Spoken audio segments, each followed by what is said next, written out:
विक्रम ने एक पल भी व्यर्थ नहीं किया। उसने राजकुमारी को एक बड़े बोरे में रखा, उसे अपनी पीठ पर लादा और अंधेरे में गायब हो गया। वह जानता था, अगर सुबह होने से पहले वह उसे अपनी गुप्त गुफा तक नहीं पहुंचा पाया तो विष अपना पूरा काम कर देगा। सुबह होते ही राज्य में हाहाकार मच गया। राजकुमारी का शव गायब था। महाराज ने अनुमान लगाया, किसी जंगली जानवर, राक्षस या किसी शत्रु ने शव चुराया होगा। पूरे राज्य में गुप्तचर फैला दिए गए। उधर स्वर्णगढ़ की सीमा से बहुत दूर घने दंडक वन की एक गुफा में विक्रम जड़ी बूटियां पीस रहा था। राजकुमारी एक पत्थर की शिला पर निश्चल पड़ी थी। विक्रम ने एक विशेष लेप बनाया और उसे बिच्छू के डंक वाले स्थान पर लगाया।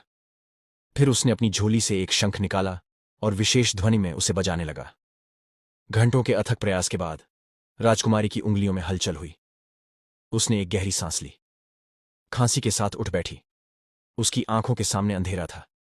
जब दृष्टि साफ हुई तो उसने खुद को महलों में नहीं बल्कि एक नम और अंधेरी गुफा में पाया।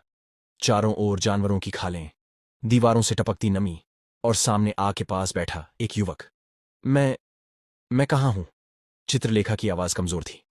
दासी, पानी लाओ। विक्रम ने मुड़कर उसकी ओर देखा और व्यंग्य से मुस्कुराया। यहां कोई दासी नहीं है राजकुमारी, और न ही यह स्वर्णगढ़ का महल है। यहां पानी चाहिए तो खुद उठकर मटके से लेना होगा। चित्रलेखा की स्मृतियां धीरे धीरे लौटने लगीं और उसी क्षण उसके जीवन की असली परीक्षा शुरू हुई। चित्रलेखा को अपनी याददाश्त वापस आने लगी। बिच्छू का काटना, अंधेरा और अब यह। वो चिल्लाई, तुम कौन हो? तुम्हारी हिम्मत कैसे हुई मुझसे ऐसे बात करने की? मुझे तुरंत मेरे पिता के पास ले चलो। विक्रम ने कहा, तुम्हारे पिता के लिए और पूरी दुनिया के लिए तुम मर चुकी हो राजकुमारी। मैंने तुम्हें श्मशान से चुराया है। अगर मैं ना होता तो अब तक तुम राख बन चुकी हो। मुझे जाने दो।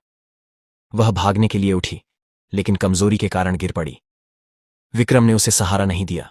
उसने कहा, जीवन का मूल्य समझना है तो खुद खड़ा होना सीखो। यहां तुम राजकुमारी नहीं हो। यहां के नियम मेरे हैं। तुम्हें भोजन चाहिए तो काम करना होगा। मैं काम? ऐसे देखा जैसे उसने कोई अपशब्द कह दिया हो। हाँ, तुम। विक्रम ने एक झाड़ू उसकी ओर फेंकी। गुफा गंदी है, इसे साफ करो, तब खाना मिलेगा। ये राजकुमारी के लिए नरक से कम नहीं था। पहले 2 दिन उसने भूख हड़ताल की, गालियां दी, रोई और चिल्लाई, लेकिन विक्रम पत्थर की मूरत बना रहा। तीसरे दिन भूख ने उसके अहंकार को तोड़ना शुरू किया। उसने कांपते हाथों से सूखी रोटियां खाईं जो विक्रम ने फेंकी थीं। दिन हफ्तों में और हफ्ते महीनों में बदल गए। चित्रलेखा को जंगल के कठोर जीवन की आदत पड़ने लगी। जो हाथ कभी फूल उठाने से भी कतराते थे, अब वे लकड़ियां बिनते थे। जो पैर मखमल पर चलते थे, अब कांटों और पत्थरों पर चलने